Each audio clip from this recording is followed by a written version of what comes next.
Hey, ugly beauties. I hope you all are, in fact, magically delicious, blessed, and highly flavored. Look at God. I hope y'all are having an amazing day. I hope this week is doing what it's supposed to do thus far. Amen. So listen, you guys. I know that every week we are having discussions on how we can be better and how we can grow. And what I want to do today is talk to an amazing and incredible spirit, a woman who has been through so much and who's been able to have the best outcome. Um, Someone who's been through adversity but came out on top. I love it, right? And so I want to hear her life. I want to hear about her life. I want to hear about her struggle. I know you all want to as well. That being said, I want to introduce you all to an amazing spirit by the name of Miss Shanta Q.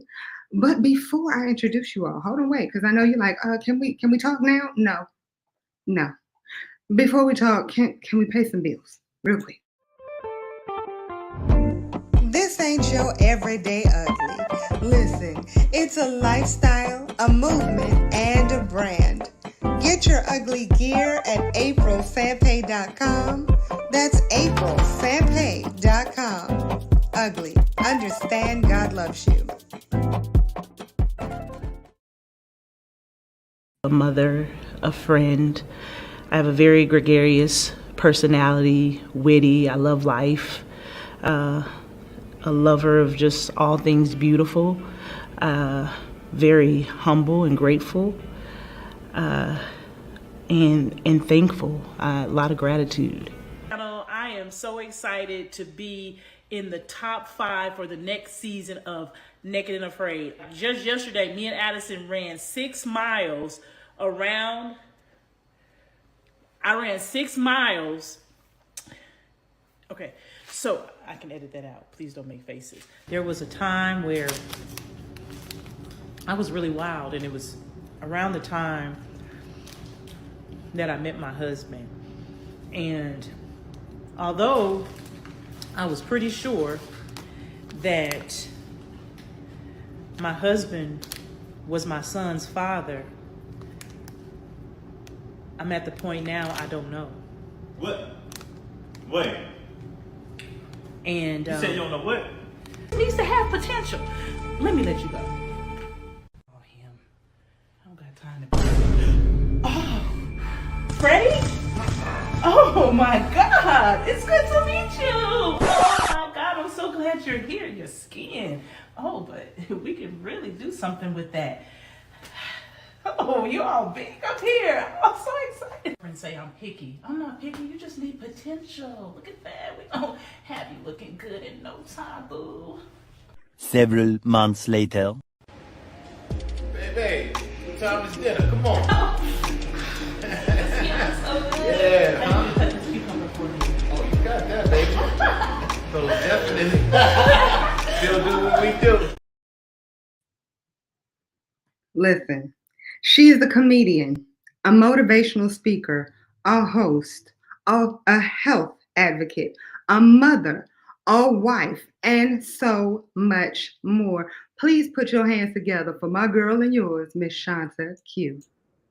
Hey! Hey, beautiful. How are you? I am doing amazing. Thanks for having me. I'm glad to be here.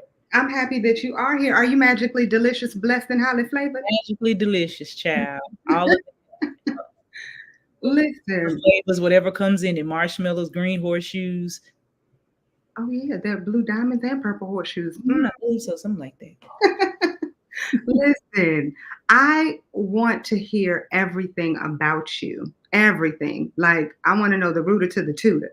How Um, how long do you got, child? as long as you want to give me, say less. You as long as you can stay. Amen. But no, I want to know just just out the box. Who are you? Who am I? Oh my God. I just like to identify as just being authentic, full of flaws, Ooh, and favored by God. I'm a mom. Like you said, you gave me introduction. I'm a mom. I'm a wife. I'm an amazing friend, and a multifaceted woman. I just do a lot of things, sometimes too much, but exactly what God asked me to do.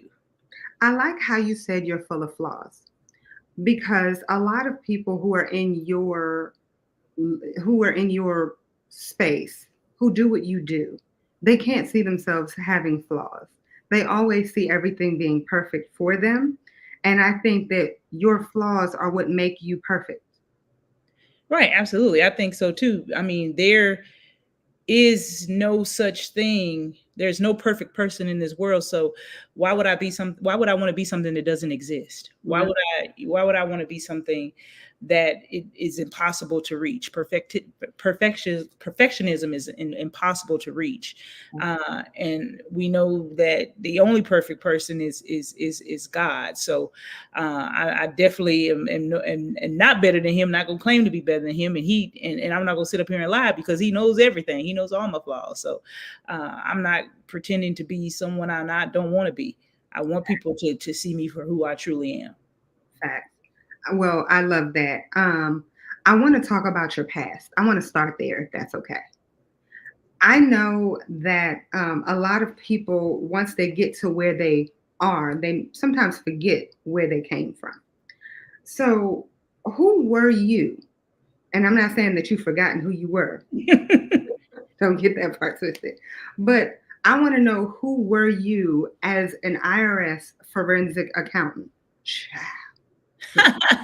So it is a two personality job. So I would have to say I was very, very headstrong.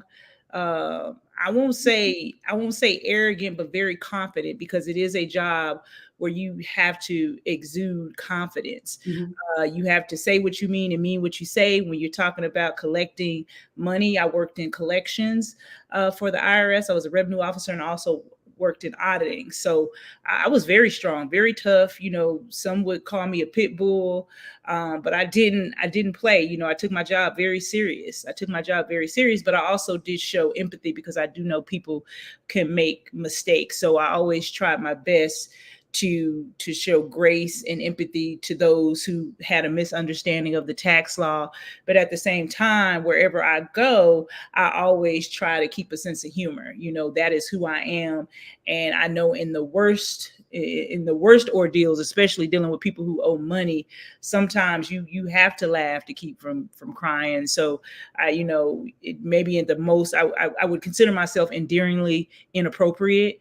And so when it comes to jokes, so a lot of times, some people would deem a wrong time, but it was in most cases for me a right time.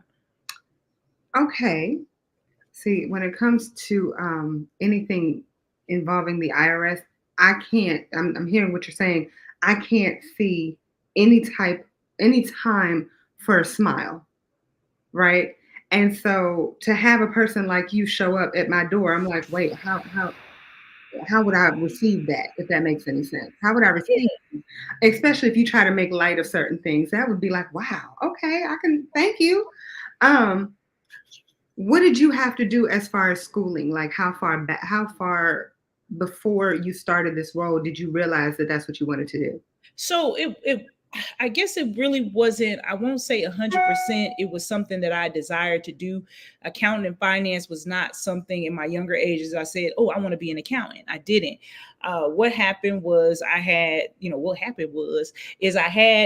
dreams and goals, and they did not align with how I was living my life.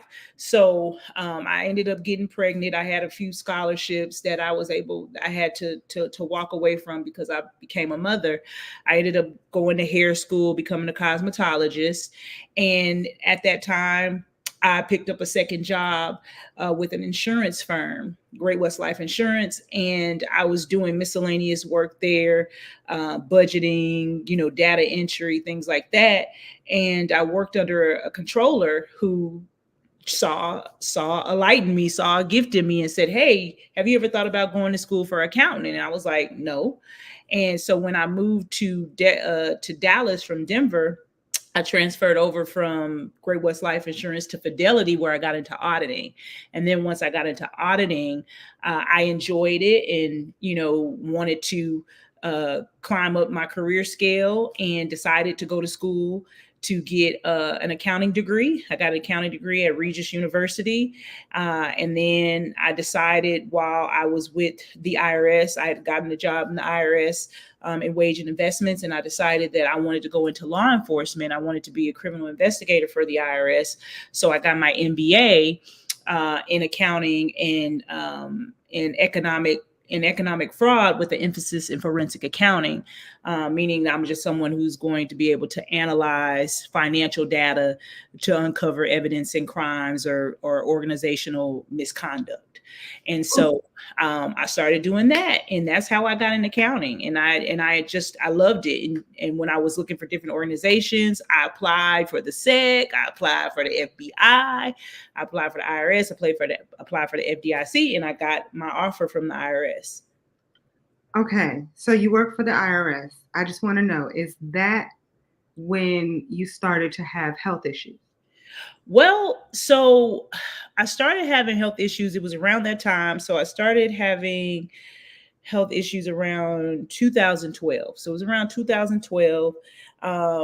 During this time, I would say I was in fair shape at that time. I was, exercising, working out. I hadn't gained a significant amount of weight. But I happened to be on a treadmill working out and noticed that I was having heart palpitations, and immediately provided that information to my doctor, who sent me to a cardiologist. And that's where it really began. Wow. Mhm. Now, do you feel that it was from the stress of your job, or do you feel that it was just because it was Thursday?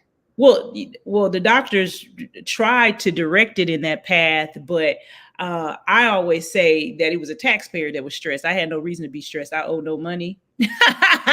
I just uphold the rules of the IRS. Now, it was a very fast-paced and demanding job that entailed a lot of work and a lot of hours. But ultimately, it may have exasperated what was already going on with me, because there was underlying health issues that were uncovered, towards, the towards the end of, my stroke and, my heart attack. But I don't believe that it was 100% the reason why I had it. I just believe that it exasperated what was already going on. So it just made those symptoms worse. So speaking of of what happened, what came first, the heart attack or the stroke? The heart attack. The heart attack came first. So I was having health issues for about 8 years. So I was going to say it's about 8 years, maybe 7 to 8 years before I had my heart attack. So I was going back and forth to the doctor, talking about various issues I was having: palpitations, chest pain, headaches. And they would, because I worked, the first thing they would say is, "Where do you work?" And it was like the IRS. And probably most cases they owed taxes, and they were like, "Oh, you stressed out," because I know how I am when you come to my house. So and the process is it can be very tedious. But I had those symptoms from 2012, 2018, about 2 weeks, from 2 weeks prior to June 21st, 2018, I was having flu-like symptoms. It was, just came out of the blue, I just started feeling sick, light chest pain, headache. All my pain was towards the right side. So there was no reason for me to think that I was having a heart attack. Because normally they identify it on the left side, right? Mm-hmm. So I'm having shoulder pain, stomach pain. Then the evening of June the 21st, I came home. I left work early. Told my coworker I was having flu-like symptoms, came home. My husband was aware that I hadn't been feeling well that week. One of the symptoms I remember standing out was I was feeling extremely tired than I had never felt this tired before. I was like, I just feel really, really tired. My husband's like, yeah, you've been out in the sun, this week, maybe you should, lay down. And I was like, no, I'm gonna finish working from home. My husband's works for the Federal Aviation Administration. Oh, wow. And he's, kind of at that time he was, in his job, it's kind of like a one-man job. And so he, made it clear. He's like, hey, do you want me to stay here with you? What's going on? I was like, no, I'll be fine. Cause he's like, if I get to work, I can't, it's not going to be easy for me to be relieved. Somebody will have to come in and actually cover me before I can leave, regardless of the circumstances. So I was like, go ahead, go to work. I'll be fine. I'm out here. I got to finish these cases. And that's what I did. And he went on to work. I got a phone call, was having a conversation with a friend. He called. I didn't answer. He texted. He said, hey, are you still feeling okay? I'm almost at work. You sure you're still okay? And I'm like, hey, babe, if I feel bad, I'll go to the hospital. But as soon as I finish this case, I'm going to go lay down and go to sleep. Something in him was like, don't let her go to sleep. He called my daughter, was like, take your mom to the hospital. I don't care what she say, take her to the hospital. So I'm downstairs on my computer, typing, minding my business. She thinks we don't know that he hasn't communicated with each other. So she's assuming that I know that I'm going to the hospital. So she comes downstairs, she opens the door to my office, and she's like, Mom, are you ready to go? And I turn around, like I'm a little swivel chair. I turn around and I say, go where? And I remember she had her purse strapped to her, but I remember this pain that went down the side of my jaw, down my neck. And it was just almost like a shock pain that just went down quickly, and it was kind of radiating. And I knew that I had never felt anything like that. So I was like, yeah, come on, let's go ahead. Let's go to the doctor. And my hospital is not very far from me. It's maybe an 8-minute drive. As I'm getting to the hospital, chest pains are getting worse. I remember telling her like, oh, my chest is hurting. By the time I get to the emergency room, I'm vomiting. I'm vomiting all over myself. Oh my gosh. They take me back, give me an EKG and say, hey, everything looks normal on the EKG. You may just be, the normal palpitation from somebody who may be a little excited or scared or nervous or maybe having a panic attack. And so they put a wristlet on me, sat me down in the waiting room. I'm waiting there. And I remember feeling pressure on my chest. And I remember telling my daughter, I feel like there's pressure on my chest. And I remember the triage nurse coming over. She's in my face and she's like, what did you say? And I said, I feel like there's somebody stepping on my chest. It's like getting worse. And so at that point in time, they immediately got me back to the room, hooked me up to everything, gave me some medications. And then I remember a doctor came in, very jovial. He's in a very jovial mood, very smiling, talking to me. And he said, we're going to do some blood work. We're going to do this, do that. We'll come back, see what's going on. And I remember that my heart rate went up really fast. I felt like I can't even explain this feeling that I got, but it was like a rush over my body, like over my whole body. And my daughter looked up and the heart monitor was just going just high, high, high. And she started screaming and she was like, Mama, don't panic, don't panic, don't panic. Cause I'm looking like, what does this even mean? And by the time the nurse comes in, it's going down. And she's like, well, what's happening? She's like, her heart rate got up to like 170. It was like, and she's like, oh, well, we gave her some medication and that medication may have done that. And it makes you a little anxious, but we're glad it's gone down. Maybe a few minutes after that, the same doctor came back, but this time he's with another doctor. And this doctor has vascular on his coat. And so one thing that stood out to me is the doctor's, his overall mood, because first I told you he was like, happy. He was talking to me. He's smiling. And this time he's very quiet. He's very quiet. He's not smiling. He's like listening to me, and he's asking me more questions. Now he's just asking me questions like, hey, and I remember the one question he asked me, he said, can I ask you, you said you've been having these symptoms for 2 weeks? I'm like, yeah, 2 weeks. He's like, can I ask you a question? What took you so long to come here today? Why did it take you 2 weeks to get here? And I said, well, you guys always send me home. Every time I come here, I have these, symptoms. And he's like, well, I don't want to scare you. I don't want to make you panic. Which makes you panic. I mean, yeah. Don't tell me that. Yeah. He's like, but he's like, you're having a heart attack. And I was just like, I couldn't say anything. I was just looking like, what? Like, and in that moment, I immediately seen death. I thought I was going to die because everybody that I've known that had a heart attack has died. Yeah. And so I hadn't known a lot of people who survived a heart attack. And so I was like, I'm just looking, and I remember my daughter. I looked over at my daughter, and Naira, I believe, was a sophomore in college at the time. So, she's sitting there and her eyes are watering. And then at the same time, we get a call from my husband. And so she put it on speakerphone, and my husband's like, he's in this mood because we go to the hospital all the time. So he thought, maybe they were going to say, oh, she got the flu, she got pleurisy, something. And so he's like, what did they say? He said, what did they say? What mama doing? What did they say? This is what he said. He said, what mama doing? What did they say is going on with her? And Naira said, it's her heart. And he said, what? And she said, it's her heart. They're saying she's having a heart attack. Oh, and I remember he never said anything. Like it was just, I could hear him breathing, but he never said anything. And so I remember just being the humorous person I am. I'm like, so do I get to stay now? Y'all gonna admit me? Y'all gonna admit me now? And he was like, yeah, he's like, you're not going home, you're staying. And so I stayed there for 5 days, They did the minimal test related.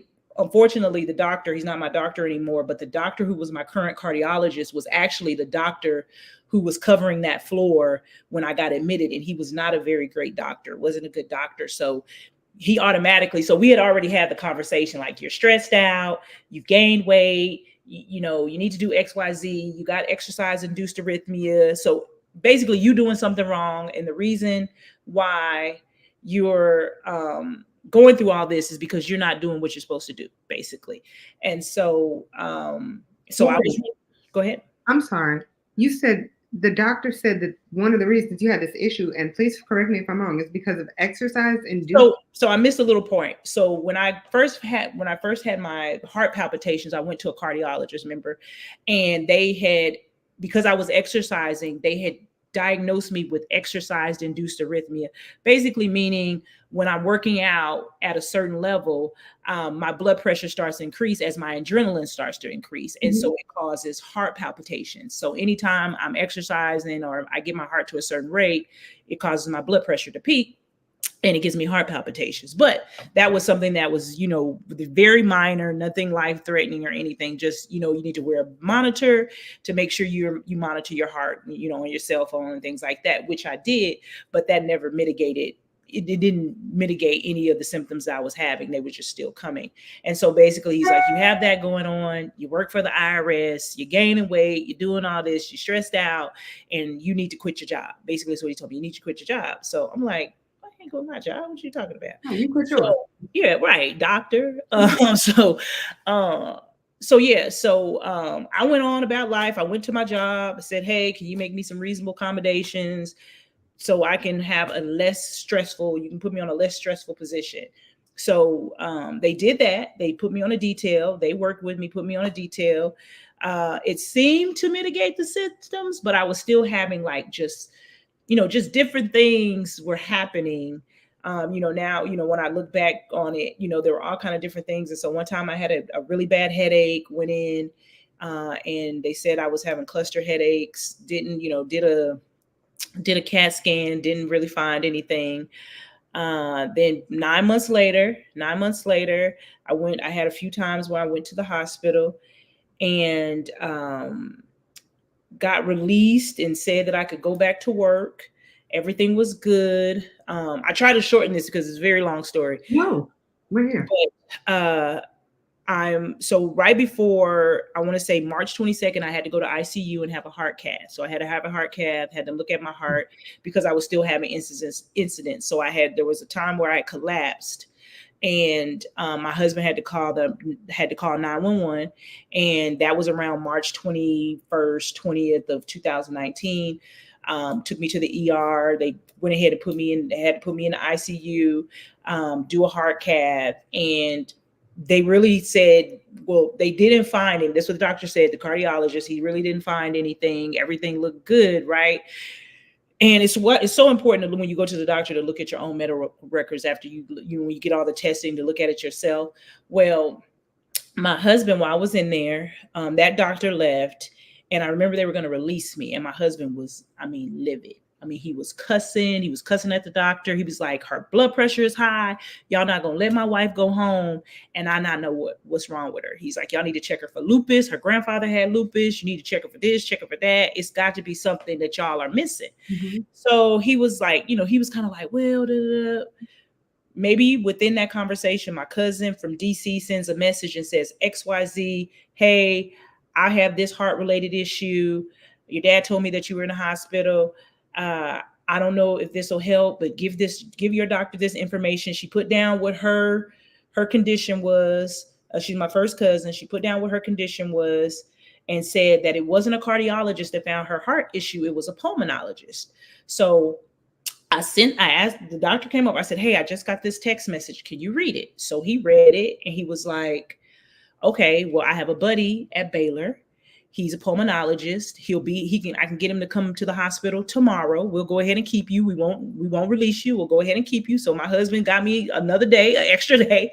So they kept me. The pulmonologist came down, did an echocardiograph, and told me some different conditions. So he said, you have this. This is what we see with your heart, right?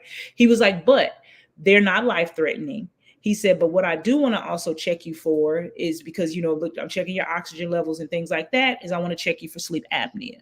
So if you can come in my office, when you get released, come in my office. This was March 23rd. So he's like, I want you to come to my office. I believe it was, I want to say April 6th. So he made me an appointment April 6th to come in his office, came in, did some tests. They're like, girl, you got, somebody told you have asthma. I'm like, asthma? I'm like, no, but I'll take it. I'll take it. So he's like, well, we're going to, we're going to go ahead and give you albuterol before you leave here. And then we're going to schedule for an overnight sleep test. So like, okay. So this is all done this is the nurse practitioner doing all this. So I go in the room and the pulmonologist that I saw on March 23rd comes in the room. He starts checking me. He's in a very jovial, happy mood. And he gets down to my legs and he's like, oh my goodness, your legs are swollen. And I was like, what does that mean? And he says, your heart. He says, your heart. And I said, my heart? I thought y'all said that my heart. He's like, oh yeah. I promise. I love doing this because exactly what he did. He said, oh yeah. I did say that. But no, I'm gonna go ahead and give you some water pills. I'm gonna give you some water pills and maybe water retention. So I'm gonna go ahead and make you prescription of some water pills. You pick the water pills up, start taking them. And when you come back for your sleep test, we'll see if they've gone down. So I was like, okay. So leave his office Monday, April the 8th. I have an appointment with my cardiologist who did the heart cath. He comes back and he's like, everything looks good. He's like, I did have a heart murmur. He did mention that I had a heart murmur, which is nothing that will kill me. It's not life-threatening. So I say to him, the conditions that the doctor told me, the pulmonologist, I asked him about. I said, what about this? What was this? And he goes, he's a Black doctor and he's looking like you. And he says, well, where did you hear that from? Where did you hear that from? I said, the pulmonologist. He said, pulmonologist? What? I said, the pulmonologist came the next day after you left and did an echocardiogram. And he's like, okay. So he explains the conditions and he basically kind of says what the pulmonologist says, that, we can do, it's a leaky valve and it's this and that. And it's not, life threatening, but if it does cause you, if it keeps causing you the palpitations or keeping causing you issues, we can actually either go into the heart and fix it, or we can do a non-invasive treatment on your leg to get your blood pumping. So I was like, okay, I'll do the non-invasive treatment. I definitely don't want you going in on my heart. And he made an appointment, and he said, he was like, but I'm really excited that you can get back to exercise and still make sure you monitor your heart for your exercising, but you can get back to walking and doing what you do. So I was like, okay, so I'm real excited. So I go home, get on Facebook, tell everybody how great I'm feeling, how good I'm feeling. I'm glad to be out the hospital, and we going walking tomorrow, child. Meet me at the park. We all going to get together, and we going to start my walking group, and I'm going to lose this weight, and I'm going back to my, regular, normal activities. So wake up April 9th, probably one of the best days that I had. No pain, no nothing. My curls is popping. My husband's like, "You going to the office?" I'm like, "Yep." I'm putting on my best suit because I'm feeling great. Getting back to these taxpayers so I can start seizing their property, levying their bank accounts, and doing all this stuff that I need to do because your life. Because I love my job, right? I love my job. So I'm here to do my job, right? So I come in. So my husband's like, he's like, "Well, I'm gonna go ahead and go downtown." And then he was like, "We can probably meet for lunch," because he had to go do some stuff downtown that's right down the street from my job. So I drive in, and I normally work from home, or I'm normally in the field. So I drive in because we're having a town hall meeting. I got this beautiful red suit on, silver shoes. I told you my curls popping, red lipstick. I come in as, I'm always a bright light no matter where I come. So I come in the door. You can always hear me loud laughing. I go to my boss's office, who I have a really great relationship with. And I'm like, "Listen, I'm back." And, I'm telling him how I feel better, how better I feel. We had just talked about it. And he was just like, so glad to see me back. So glad to see me healthy. I'm like, we're going to this town hall meeting. I go to my desk. I'm laughing. I go to my desk. I sit down, and I get a headache. I start getting a headache. And then I remember I started getting dizzy. So I started getting dizzy, and my vision started getting blurry. And I remember trying to get up out of my seat and feeling like I could not move. Like it was just a part of my body was frozen. And I remember trying to say something. I remember trying to speak, and I couldn't get anything out. And what I was told is that I came out. It was one of my coworkers, Miss Arlita, said she heard somebody I was making a lot of noise or trying to move. I had actually made it out of my cubicle, which I don't even remember this. I had made it out of my cubicle. And when she came out of her cubicle, she said I had this, crazy look on my face, and it looked like my face was kind of distorted, and I collapsed. And was taken to Baylor. My husband was called and told that I collapsed and I was unresponsive. I was taken to Baylor Hospital, where I was told that at that time that I had MS and that I had seizures, but it was determined the next day after MRI and a neurologist that I had a stroke. And for the next 2 years, I was in occupational therapy, physical and cognitive therapy with a walker. Okay.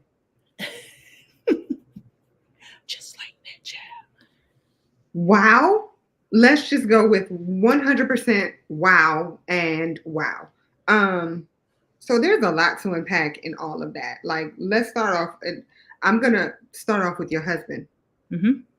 Your husband is awesome. He's amazing. You must really be in love. And I'm 100% sure it is not Freddie. Amen. Yeah. So how long have you all been married? We've been married since 2005, but we've been together since 2001. That's beautiful. And y'all still love each other. We still love each other. That's amazing. Let me tell you why I started with him, because for him to say, "No, I know there's a problem," even though you're not feeling that like there's a problem, even though you can't feel it. He's like, "I know her personality, I know her energy, something ain't right. let's make it happen. To Right. me, that's beautiful. Yeah, Also, absolutely. when the doctors were like, yeah, we're done here, he's like, no, we're not. Yeah. No. Okay. Right there, that's beautiful. Your cousin providing you with information that also added value and was able to kind of shed some light on some things, which I think is awesome because sometimes the doctors just don't be know. Right. Doctors They don't don't be doctoring. The doctors don't be doctoring. at all. Okay. And don't. And don't Okay. and won't. But Like there's some good ones out there. there are some good ones out there, but it's just to hear this story is so to see where you are right now. Now I want to ask you about your weight because now in between all of this, you were going through a time where you were actually losing weight, Mm-hmm. right? So am I right in saying that you were a bit overweight before you had your stroke? I wouldn't be, I wasn't where I was obese, Okay. but I've always been very slim. Okay. So I've always been so tall and slim. And then I had started picking up weight after I had got the exercise induced arrhythmia diagnosis because I was paranoid. Every time I'd exercise, I would feel the palpitations. So I wasn't working out as much. My body wasn't working, but my mouth still was. And so because my mouth still was, I started picking up a little weight. And so the doctors would, once I started picking up more weight, they started attributing that to my issues. But before I was even gaining weight, I was still having the issues. Okay. Oh, I asked this also for the women out there and for the men. I mean, let's just be real here. I think this is you telling your story helps other people save Absolutely. lives, Absolutely. right? That's why I tell it, child. And I love it. I mean, but wow, the fact that you've been through all of that now, 2 years after having your stroke, Uh-huh. you went through therapy. What was that experience? Excruciating, tiring, depressing, Mm. stressful, worn out, tired. You want me to keep going? Well, when you rolled up, wet. I love it. Yeah. With you going through all of that, I'm sure you hit a low point. Oh yeah. Oh, most definitely. There was a lot of low points because here's the thing. I woke up one way. I woke up one morning one way and the next a different way. Mm. Right. Yeah. So, when they say, one day you're gone, one day you're here, like, you can't plan. You can't plan for that. You can't plan, talking about what you're going to do at the end of the week, talking about picking you up for lunch at noon from now I'm going to the hospital, not knowing if my wife is alive or not type of situation. Yeah. And me not really knowing what's going on and really not saying I'm not even going to say I wasn't really questioning God, Mm. like, what is this? Like, who was working today, Lord? Like, did you walk away from the desk? Like, what happened? Right. Like, what Right. was Who going did on? you leave in charge? Yeah, right. Somebody else got Fired it. them. But yeah, it was just one of those things like I didn't understand. And it definitely pulled me up by my lapels for sure. Mm-hmm. To really stop and listen to what God was saying and what were my next steps. Was this like, was I going to just, be this person who had, really been able to be self-sufficient and independent, and now I got my husband, wiping my butt and changing my pads and, and these just things that, this happened overnight. Right. So, changing my pads, wiping my butt, having to help me into the shower, just something that happened to both of us, a transition for both of us. And then we have children that I kissed and hugged, before they left home. And then now mama's in the hospital. Now she can't walk, she can't cook, she can't be there for us like she was before. So it basically it was a transition for all of us, and it was a very hard transition. I would even say more so for my husband, because he went from husband to caregiver to wife to mother to being a husband, a provider, all in one day, right? Wow. And it's not something you can prepare for. It's there's not a handbook for it, right? And so yeah, it was challenging. I was angry, I was angry because, I had, they started telling me that I couldn't do my job anymore. And I was fighting because my stroke really affected me cognitively, even though I was impaired on the left side, and, I couldn't walk, and I had a cane, and I was struggling, and I was weak on one side. I'm an accountant, right? And I know numbers, and I could do trigonometry in my head, and then I couldn't even tell you what 2 + 2 was. I could see something and know what it is, but couldn't tell you what it is. Couldn't explain it. And, and when you go from a very articulate being to someone who just lost the total semantics of communication overnight, it's hard. It's hard. What was that point for you? What was that thing that made you say, you know what? I am going to get up, get out, and get something. What was that point for you? It was when I realized that I want to live. I want to live, and this would not be my story. This was not going to be my story, me giving up. And the more that they would tell me that I couldn't do stuff, the more I wanted to do it. So the more they told me I wasn't going to walk, the more I tried to walk. The more they told me I couldn't read, the more I tried to read. So it was that notion of, no, you can't do it, and them telling me what was happening, them trying to dictate my life and trying to snatch the pen out of God's hand while he was writing, when I was like, oh no, I'm gonna let God write these paragraphs. God has control of my destiny. What God has for me is the enemy's nightmare. He don't even know what's about to happen. And so I just started pushing through, and I just started having more conversations with God. And then I had my husband, who was also a whole pep rally for me, to say, when I was frustrated about, I want to go back to my job. I wasn't at a job that I didn't like. I wasn't at a job that I hated. Mm-hmm. I love what I did. I went to school for it, and I loved it. I didn't have any, quarrels with my job. It was just, I loved it. And so it was hard. It was hard trying to step away from something that you always wanted to be there. It was mm-hmm. a place that I wanted to be. And then when my husband was like, God is pulling you away for a reason.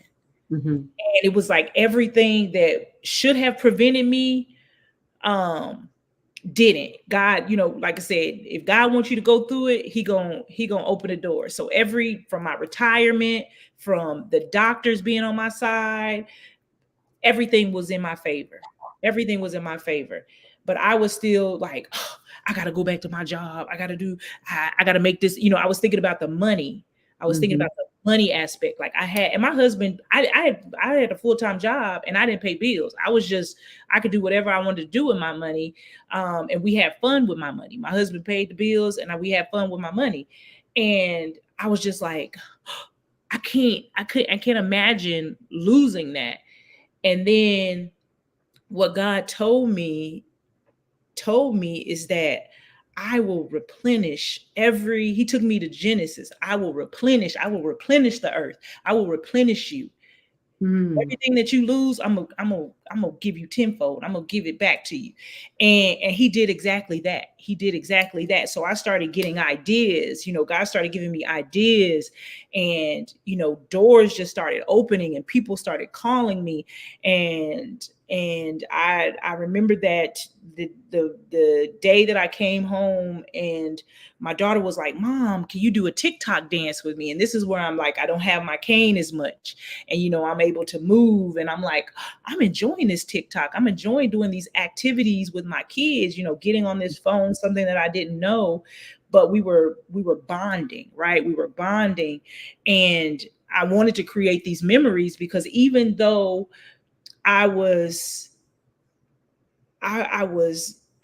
felt like I was moving forward, it was still something in the back of my mind saying that you might have another stroke. You may have another heart attack. So you need to live your life to the fullest. You need to live your life for the fullest. You need to enjoy these times. So every time my kids asked me to do something, all it was is we creating a memory. We creating a memory. We're creating a photo book of mom, where the kids would always have it regardless of what happened. And then I remember coming from physical therapy, and I would have like 4 hours of physical therapy, cognitive therapy, and it was just excruciating. And if you see my pictures, like how I'm all fabulous and stuff, that's just who I am, right? Mm-hmm. But in that moment of going through all these trials and tribulations, I wasn't feeling like myself. I wasn't taking care of myself. My lips was dry, my hair was, I was just, listen, like I said, they say, what my grandma say, roll hard and put up with. That's exactly what it was. And I remember coming home and getting on TikTok and just being depressed and looking in the mirror, just crying, saying like, what is going on? Why? I made it through all of this. Why am I not happy? Why do I feel like I'm not happy? Mm-hmm. And I was just like, God, just give me something. Give me something. And I get on TikTok and I turn on the camera and I start telling a story. I start telling this story. I push send. I remember people reported it. Some people reported it. And so I was like, well, I don't want my account banned, or, I was trying to figure out. Why did they report it? They would, because they were saying that my title was inappropriate. Remember, I told you I'm endearingly inappropriate. Oh. So so they said it was inappropriate, and God told me to put it up there again. God said, put it back up there, put it back up there. So I had the video, and the video saves on your phone after you do it. So I put it back up there and I sent it, and went to bed that night. Next thing you know, I wake up and my phone's just like doom, doom, doom, doom, doom. I had never heard my phone do that in his life. It was just like what you call notifications. They're just coming in crazy. Next thing you know, I got text messages from people across the country like, is this you? And I'm looking and I'm like, what? And I go to the TikTok page and it's like 1 million views. And by the end of that week, it's, Steve Harvey sharing it. All these people are sharing this video. They're sharing this video of me talking about, this little old man and how his daughter's getting picked up at school. And at that moment, God was giving me, he was showing me who I was. He was opening doors for me. He was opening supernatural doors for me. Mm-hmm. And I didn't understand it. And the first thing I did was, because I was home on disability. I was home on disability at work. And when everybody started calling and people from work, I was like, oh, Lord. I said, they're going to be like, she looked like she talking real well. She need to come in and do some case files. So I was like, I need to delete this. I need to delete this whole profile. And, but more people were just reaching out and inboxing me and saying, oh my God, you just made my day. And, oh, can you tell more stories? And can you do more like this? And I was like, well, I guess I can.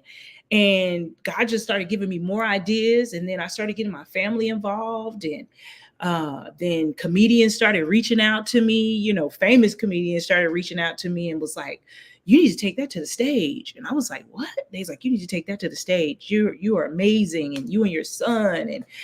And yes, agreed. And on the heart side, then organizations started reaching out, because I would share my heart story on my page, and it just started opening up so many doors, the doors that God had already designed for me to go through. And I just, it just skyrocketed from there. I just started wholeheartedly walking into my purpose, not looking on what's left and right, and only focused on what God had for me, and just saying, God, whatever door that you want me to go through, I'm walking through it. And whatever door you don't need me to go through, I do it. Protect me from evil, everything. And just God, everything that I could ever imagine or think was just happening. And it was just happening fast. And I just been embracing it, girl. You have been embracing it on levels that I don't think the average person would understand, because, the average person hears, okay, I'm down, so I stay down. Right. Society teaches you, especially once you turn, once you're over 25, you fall, stay down. Right. And that's it. And that's your life. Your life is now down. To see that you literally took lemons and made lemonade. That's strawberry lemonade.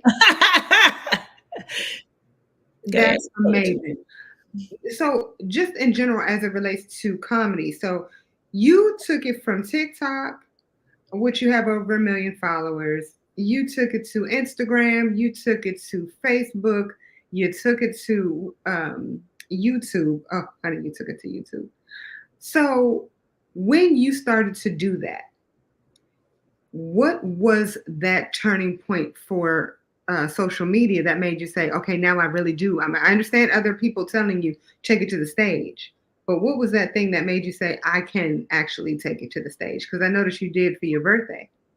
So here's the thing. So I've always had to be in a position where I always had to speak. So I dedicate that to the IRS, because I always had to be, I had to be strong in communication, right? And I couldn't be scared or fearful. So getting over this, so stage fright was not an issue.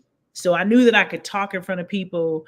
I knew I could do that. I was doing that with my organization, my nonprofit. I was already doing that. So I knew I could do that. But I'm analytical. I'm also a creative. So when the comedians were reaching out to me, they said, you need to take it to the stage. And I'm like, well, how do I do that? And they like, just get on the stage and do an open mic. And I'm like, well, I'm not going to do that, because it's definitely got to be a process, right?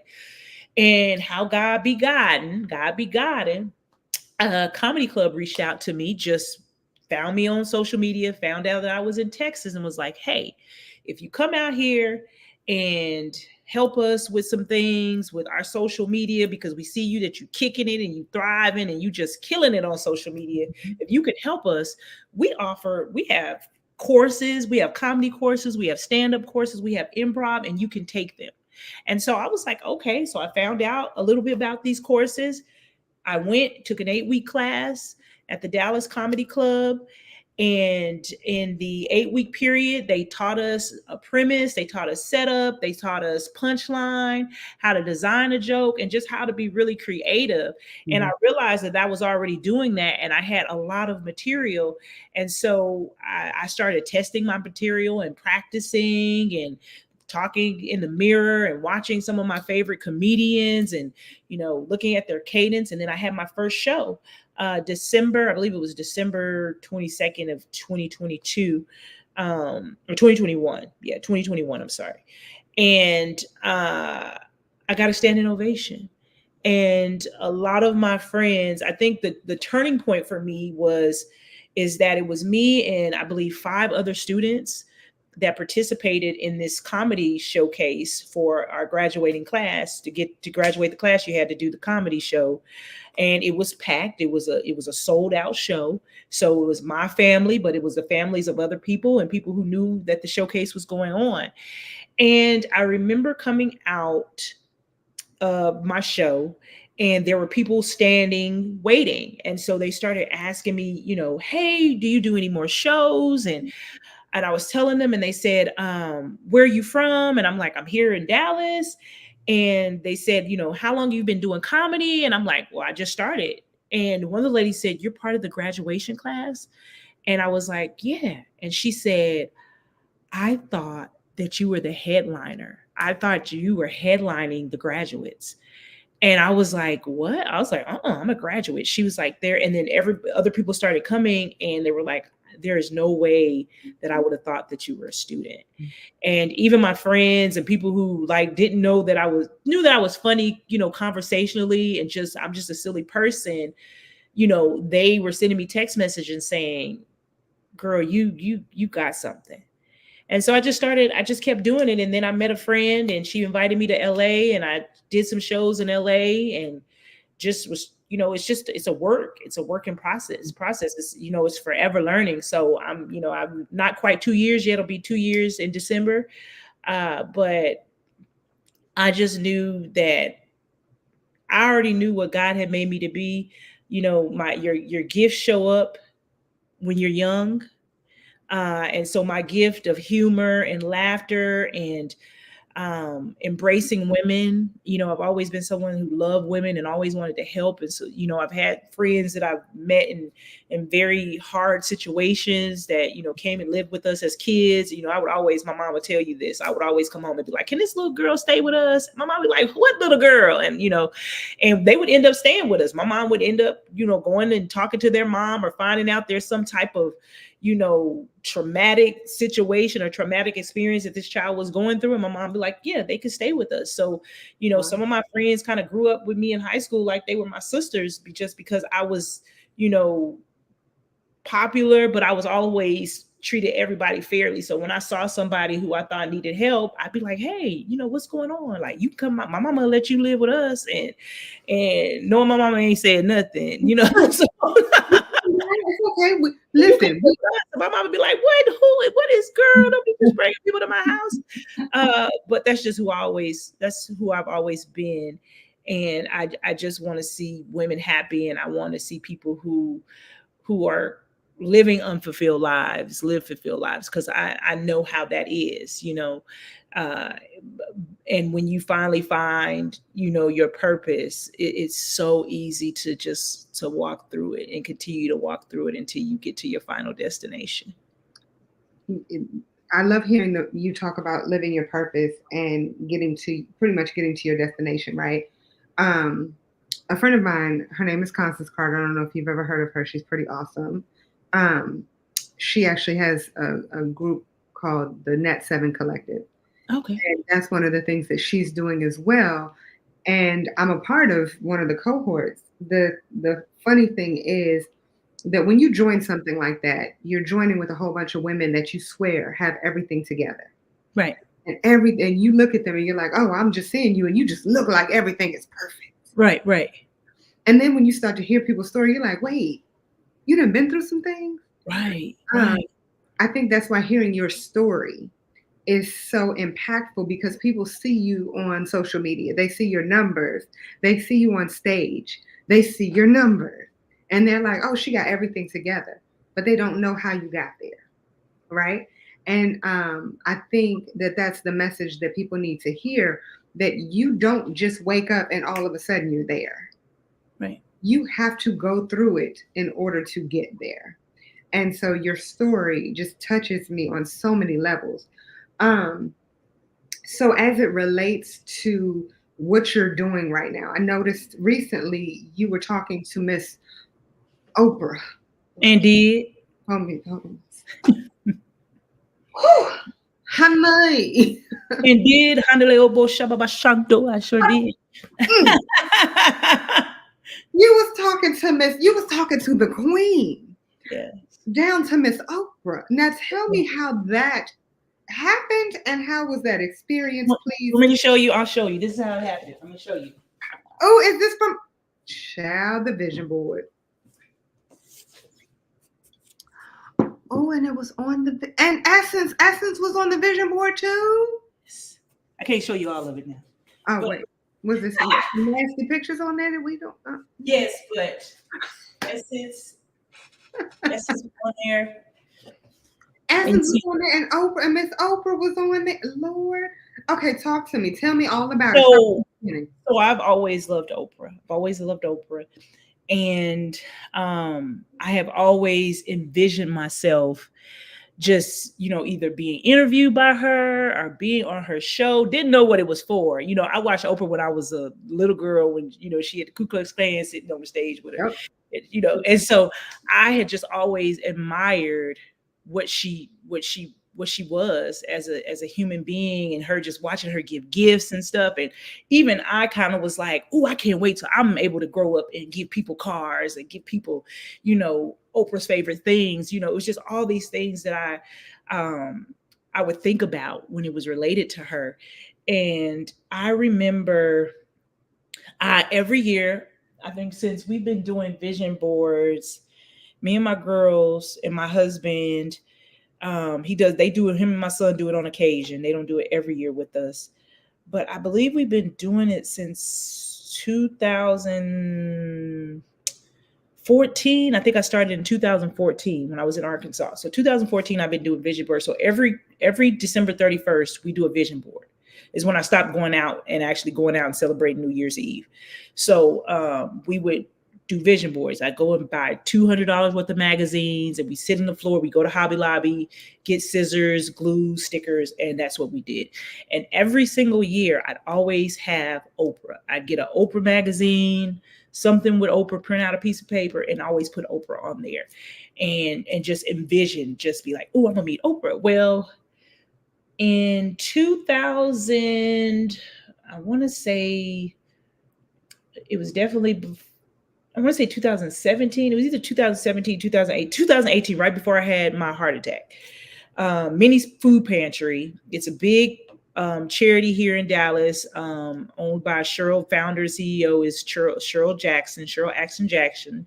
She's a philanthropist here in Dallas, and she happens to be a friend of Oprah. And so she hosted this big gala in Frisco where Oprah was going to be the keynote speaker. Mm-hmm. And I don't think Oprah had did anything like that in years. And so one of my friends is a publicist, and she was like, hey, Oprah is coming to town. And she's like, do you want to get on the media list? And well, at that time I had a blog called Style Follows Her.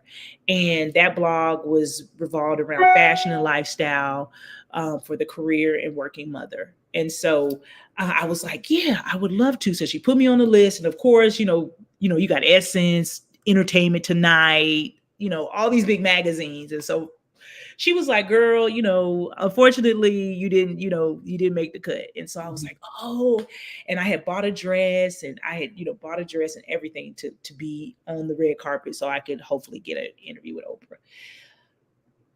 What happened was she was like, so I didn't tell anybody about it or whatever. So I was like, I'm so glad I didn't tell anybody, because people would have been like, oh, she lying. She wouldn't see no Oprah. So I didn't tell anybody. And so later on, I believe it was either that morning of the event, she called me back and said, hey, I may have something for you. Do you still have a dress? And I was like, yeah, I still got my dress or whatever. Call my girlfriend. She's like, I need you to come and you can work the table. Like the table was, I was going to actually be signing up the people who the job that I didn't actually get. So I was going to be signing them people in. So I was like, okay, I'll do anything. Right.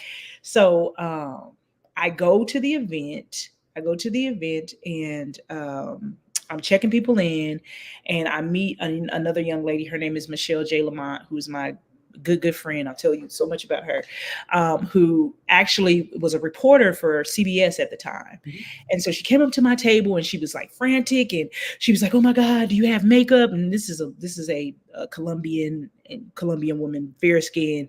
There's no way that she could use my makeup. But she's like, do you have any makeup or anything I could wear? And I was like, and she always laughs. I said, do you see like my complexion? Like blackface. Like, no. For you, girl. You know, makeup for you.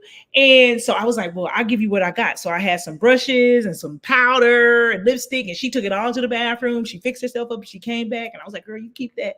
So she's like, so we get on the red carpet, and no, I'm jumping the gun. So I was supposed to go home after I signed up everyone, but then they were like, hey, have you ever worked a red carpet before? And I was like, no. And they were like, well, I'm going to give you the rules. I'm going to give you the rundown real quick. This is what you're going to be doing. There's going to be celebrities coming on here. We got Floyd Mayweather, all these people. You're going to walk them down the carpet, make sure they get the interview. So I was like, oh, I could do that. Michelle's like, hey, this is what I'm going to do. If there's anybody on the red carpet, because you can't take pictures with celebrities on the red carpet. You can't even talk to them. So she's like, if there's anybody that you want to take a picture with, I want you to do your shoulder like this, and I'll take a picture. So that's what we had this bond. So people would walk down the aisle, walk down, and I would be like, I'd be like, she'd be like, and so by the end of the night, But we find out that we both have been manifesting the same thing. So we connect, and by the end of the night, they say, "Okay, Oprah, you got to clear the carpet. Everybody's got to get off the red carpet. Oprah's coming on." So we had to get other celebrities, other people who thought they were somebody. We had to get them off.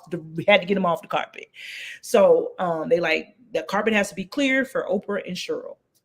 So I'm on the carpet, and my friend who's a PR, she said, you got to go down there and tell Oprah that she has to get this. She's only going to be interviewing with two people. And it was one, I think it was one, I can't know the magazine. I can't remember the other magazine, but I do remember Entertainment Tonight. And so she said, you got to go down there and tell her that she's got to come down and get interviewed by Entertainment Tonight in 2 minutes. Right. So I go down there, and she's with her. It's her, Cheryl, it's Oprah, her publicist, her bodyguard, and then and Cheryl. I think I said it was Oprah, Cheryl, her publicist, Oprah, Cheryl, and the security guard. I got to say it right. So I tapped on the publicist's arm, and I said, hey, we have to get Oprah down in 2 minutes to interview with Entertainment Tonight. And the publicist says, what is your name? She said, oh, okay. She's like, excuse me, what is your name? And I say, Shanta Collette. And Oprah turns and she says, oh, that name should be in Bright Lights. And I just was looking. I didn't say, you are so right, make it happen. I didn't even say that because they said you couldn't talk to people. So I followed the rules. So I was just looking, and I was just like, what? Oh my God. So I walked down. So we walked Oprah down. And then the next thing is that I had asked, I said, because I had asked all day, do I get to take a picture with Oprah? Will I get, because people were taking pictures and people was trying to get in, girl, they were gonna knock Oprah over trying to get a picture with her. So I remember I'm saying, can I take a picture with Oprah? Can I take a picture? And my friend was like, no, unfortunately you can't. So I'm so sad, right? I'm like, oh, I'm not telling nobody about this because ain't nobody gonna believe that I was around Oprah, and nobody gonna believe that she said this to me. So I'm not even gonna tell nobody about it because we couldn't even go, even after we did that, it was time for us to go home. So we didn't even go into the gate, the gala. And so I stood and I talked to the girl, Michelle of Jamie Lamont. We talked and she was like, girl, I've been manifesting Oprah. I manifested. But what I didn't know is, remember I told you Oprah only had two, she was only supposed to talk to two people. Well, as she was walking down the aisle, walking down the red carpet, Michelle yelled out a question to her. A question like, I guess I can't even remember the question, but it was some question that it stopped Oprah in her tracks. And Michelle got an entire interview with Oprah. She got an entire interview. That's who she was standing talking to when I tapped my friend and she was talking to, but I wasn't even paying attention. I was just, doing what I was doing. I wasn't even paying attention that she was talking to Michelle. So remember I was telling you, I was like, I'm not going to get a picture. I was sad.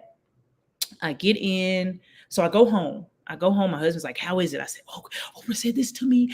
And he was like, you saw Oprah? I was like, yeah, because I didn't really think she was, I thought she was just like a hologram. I didn't really think she was a real person. I just thought she was a hologram. So I was like, yeah, she is a real person.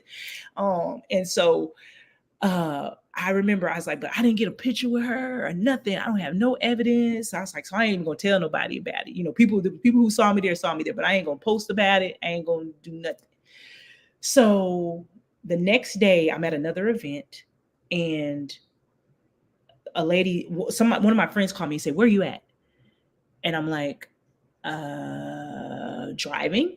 And she's like, where were you just at? I said, oh, I was at somebody's house. I was at a book signing. She was like, were you anywhere with Oprah? I was like, what? She's like, were you anywhere, Oprah? I said, I went to an event yesterday. She said, BITCH. She said, you are on Entertainment Tonight. I'm getting ready to show you the picture, send you the picture. She sent me the picture and I'm standing directly by Oprah with Entertainment Tonight logo. No, ma'am. Where's the tea? Somebody give me some tea. Are you serious? I am dead serious.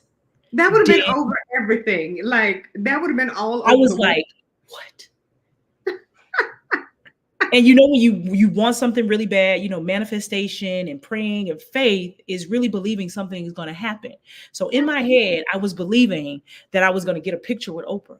I was like, I'm gonna get a picture with Oprah. You got, But I didn't know it was gonna be as big as God made it. See, I was just gonna get my selfie, get my phone, and say, "Hey, somebody take a picture." But God was like, "I got something bigger.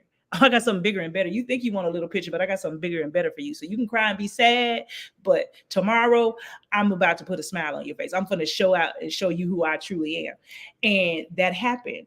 So carry on to 20, that was this year, right? 23 this Yeah. year. I'm sitting at home. My agency calls me and says, "Hey, what are you doing? We got somebody want to talk to you." I act like, I'm extremely busy, child. I got stuff to do. And they're like, I get an email. And at the head of the email, my agency put, "Oprah wants you." And I was like, my husband was in the bed. And so I looked at it again and I said, "What does that say?" It says, "Oprah wants you." And so I look and I start reading the subject matter, and I start getting heart palpitations. And my husband was like, "What's going on?" I was like, "Please read this. Read this." So I call the agency back. I call them and I say, "What?" They said they want to get on the phone with you right now. They want to talk to you now. I said, "Right now?" Talk. 10 minutes later, I'm on the phone with the Oprah representative. Because of TikTok, me sharing my story on TikTok. And they flew me down. I told, they asked me some questions. Girl, I got flued out. People be like, it wasn't just, I was sitting in the audience talking to her. I got flued out. You got flued out and was talking to her. Got flued out by Oprah Productions, hotel and stay with my daughter, car service, all of that. Okay. How amazing God is. I'm sorry, but you said something earlier. You said God be God. God be God. The funny thing is that I just put out, I don't know if it's out yet, but it should be out this week, a t-shirt that says God. It's an ugly t-shirt that says God be God. And it's so crazy that I have a t-shirt that's titled Blood, Sweat, and Healed. You see how God be working. Listen, I wanted to say, like, early when I said, I was like, what? Like, what? But when I say that God will give you the desires of your heart, oh my God, I boo-hooed. You better have. I boo-hooed because I was like, I created this mantra that I say, "God, show me how good it can get." And I say that every single day. And that had come right before that Oprah thing, just 2 days. No, actually, it was the same day I had just been released as a keynote from another event. Didn't get it. Listen. And I was sad about it. And I thought because it was my prices. I thought it was my prices. And I remember that's why I was so busy when I told him. I kind of had I was just in my feelings. And I remember asking God, I was like, and I told my husband, I said, "Am I charging too much or whatever? Am I charging too much for, I'm like, God, let me know if I'm charging too much. Maybe I should, do I need to humble myself a little bit more? Maybe, And when I got that call, God said, "You're not charging enough." God said, "You're not charging enough." That part. That's my new mantra now. Can you say it one more time, please? God, show me how good it can get. God, show me how good it can get. Come on. I'm sorry, honey.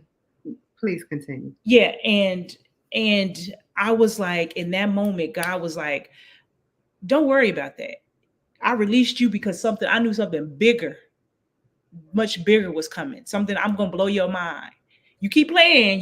So I got to show you. Listen here. She worried about this little church conference. Let me get Oprah. Let me get Oprah on the phone for her, and I'm just so grateful. I'm so grateful that I'm just here today. And I see, like, it's not that God is, it's like he's showing me the intricate details. He's showing me each. It's like he's sewing, you see somebody sewing and you see each part of the fabric coming together, and he's just doing it so slowly. And then you have this beautiful woven gown at the end. that's exactly what God is doing. He's just showing me the intricate details so I don't miss anything. I can't credit nobody else. You ain't gonna make no mistakes and think that you gonna know it's all me. Mhm. You're gonna know it's all me. Absolutely. And everybody is going to going to pay for what I have put you through.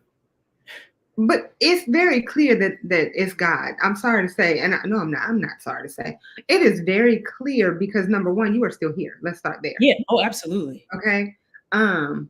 It is so in your face. So just hearing this story, I know that there are lives that are going to be changed. Yeah. I wanted to ask, as it relates to your health today, where are you? I'm thriving. I will always be a stroke thriver. I'll say this. There are deficits that are lifelong. But they don't hinder me from doing anything. I'm extremely grateful. I'm working to be the best version of myself every day. Every day I'm a new person. Every day I'm constantly evolving myself, making sure that I do everything that I can do to take care of this temple, as long as God wants me here. So, and I know I can't control that. So I'm just, walking in faith, praying, saying my affirmations, making sure that I hang around positive people, and do things that my friend told me this last night. The more generous I am to the world, the more the world is generous to me. Okay. And so that's how I live my life. The more generous I am, the more abundant I'll be. And so that's how I live my life. How am I doing? I'm doing well.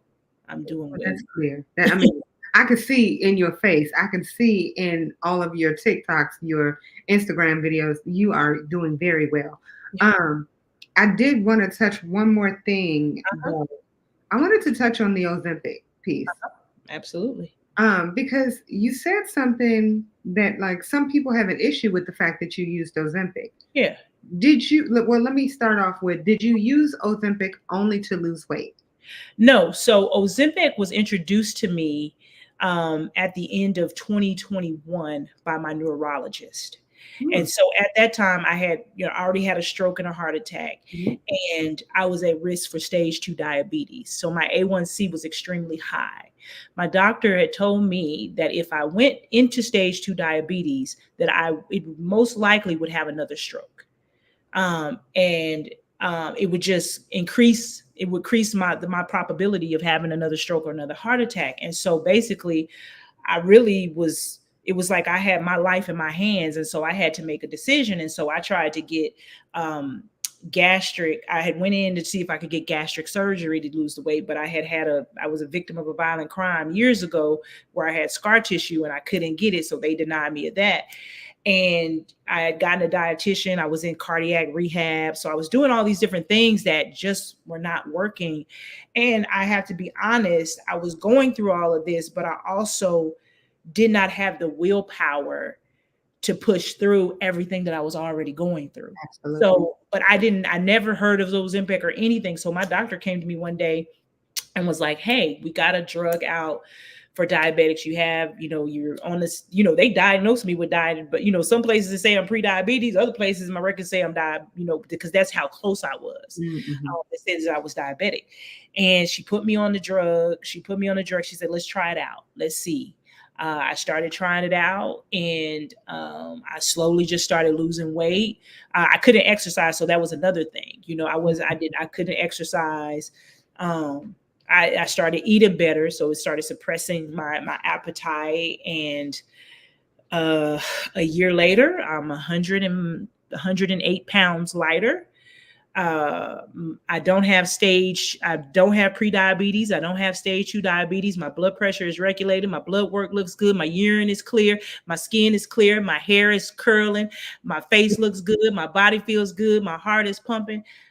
Your lip All gloss is popping. I'm sorry. I just wanted you to said ask. what? I said your lip gloss is popping. Lip gloss is popping. Have longer times in the bedroom with my husband. We just listen. I'm just saying, I'm doing great. And the thing is, I don't have a problem. Can't nobody have a problem with what I'm doing for That's me. true. Well, Yeah. are you still on it now?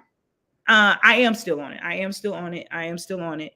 Um, and I plan on weaning myself off of it, Mhm. because I have I'm eating right. I'm able to exercise now, but like the doctor said, I can't just go cold turkey. I can't just pull it out and just stop doing it, because with any medication, there is implications from doing that. But it's not my lifelong goal to be on Ozempic for the rest of my life.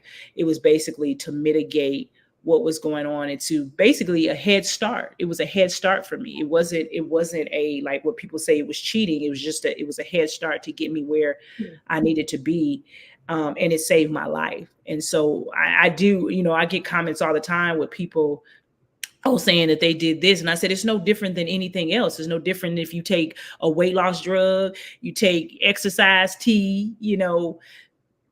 you go and you get weight loss shots, you do B12. What I never understood is why people are so concerned what you do for yourself. And what I feel like is that you don't love yourself enough to take care of yourself. So you get mad because I finally decided that that's what I wanted to do for me. Okay. And so I feel like, I'm not worried about what anybody else is doing. I'm a change maker and I'm a leader. And one of my things my friend says is that I don't worry about how people like me or what people think of me, because I love me and everybody else's love is extra. Um, Oh, mhm. so, and I love that quote from her, Dr. Cheryl Palute Williamson. I love that. And that's exactly how I feel. That's awesome. Tell me about Pink Peppermint Project. Pink Peppermint Project. Oh, that's my heart. Pink Peppermint Project is a 501c grassroots nonprofit organization that I started in 2017 after I lost my aunt and three of my friends to metastatic breast cancer. And watching them and hearing their stories and seeing how debilitating the disease was, I found that there was a problem in the market when it came to women and health, and really focusing on medication and treatment, but not also focusing on the overall person when it came to emotion, mental, physical, and beauty. And so women with cancer, they go to chemotherapy, they talk to doctors every day about life and death. They lose their hair, they lose their eyebrows, their skin is cracking, and they want to feel good. And so I wanted to create something where women felt good. Our acronym in the acronym MINT in peppermint means motivate, inspire, nurture, and transform. And what we wanted to do is to transform women, to make them feel good and help them get through the muddy waters of survivorship by connecting them through other women and providing them with services that would empower them, uplift them, make them feel great about themselves. And so we came up with an event called GlamCon, where it stands for Glamorous Conqueror.